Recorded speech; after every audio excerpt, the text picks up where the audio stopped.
Assalamualaikum warahmatullahi wabarakatuh. Hai guys, perkenalkan nama aku Kaila dari 11 Layanan Kesehatan.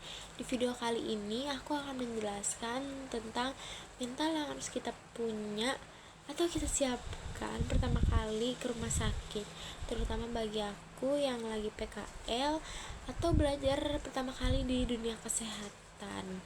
Karena suasana di rumah sakit itu beda dari tempat biasa atau sekolah, karena di rumah sakit itu kita bertemu dengan banyak pasien yang kondisi penyakit berbeda-beda. Nah, jadi di sini aku akan menjelaskan 3 poin yang menurut aku tuh penting. Yang pertama itu kita tenang dan gak panikan. Yang kedua kita harus tetap peduli tapi tetap profesional. Terus yang ketiga bertanggung jawab dan jaga etika. Nah, di sini aku akan menjelaskan poin-poin yang tadi udah aku sebutkan satu persatu, sesuai dengan pengalaman dan sepengetahuan aku.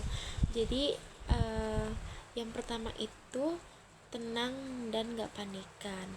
Itu udah hal yang menjadi wajib menurut aku, karena pasti akan ada aja pasien yang datang dengan kondisi yang berbeda-beda. Entah itu ada yang darurat, ada yang darurat banget, atau ada yang nyantai. Tapi nyantainya itu kayak ya udah sekedar sakit, terus membutuhkan obat atau diinfus biar lebih kuat lagi imunnya gitu. Nah, kalau misalkan ada pasien yang darurat banget gitu, pastikan keluarganya juga panik gitu.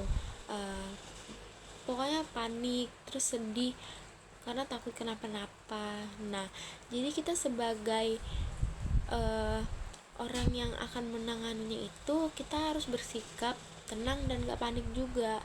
Karena kalau misalkan kita panik terus kitanya gak tenang, itu tuh bakal ngebikin kita jadi bingung kitanya mau ngapain pertama. Terus yang kedua, jadi ngebuat kita tuh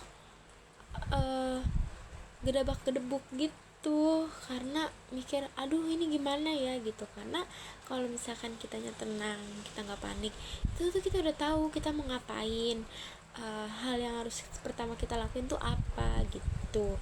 Nah, yang kedua itu peduli tapi tetap profesional.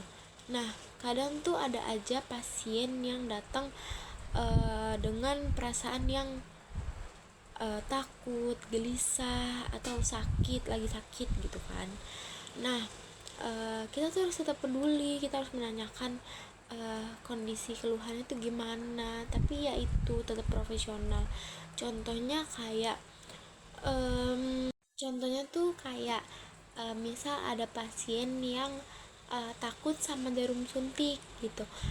Pasti kan nggak mungkin kita memaksakan pasiennya gitu, tapi kita bisa membicarakannya dengan baik-baik. Misalkan nggak apa-apa ya, Bu, kalau misalkan takut jarum suntik, bilang nanti saya arahkan sesuai dengan aba-aba yang saya bilang nanti biar nggak sakit. Nah, itu bisa jadi contoh tetap profesional gitu. Nah, terus yang ketiga menurut aku tuh tanggung jawab dan jaga etika. Nah, ini tuh paling penting menurut aku, karena tanggung jawab itu kayak contohnya hal kecil, kayak kita nggak boleh ngerekam pasien, foto pasien, atau apapun itu yang berhubungan dengan pasien, terkecuali pasien datang dengan penyakit yang sudah keluhkan dari awal datang gitu. Terus dokter ingin mengetahui kondisinya di tubuhnya tuh, bisa ada luka atau apapun itu yang mengharuskan kita memfoto atau merekam untuk dilihat misalkan seberapa dalam lukanya gitu. Nah, itu bagian dari tanggung jawab, karena itu juga harus dengan izin pasien ya guys.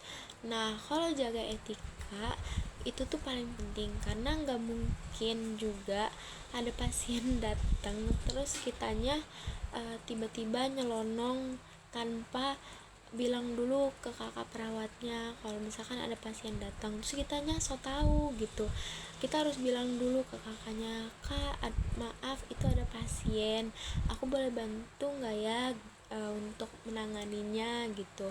Nah dengan kita meminta izin itu ngebuat kita tuh merasa kita nantinya bakalan dihargai, dan kakaknya tuh jadi percaya sama kita karena kitanya tuh apa-apa izin dulu ke kakaknya, karena kan kita juga nggak tahu entah nanti kondisi pasien itu kayak gimana kan, karena kita juga baru belajar gitu.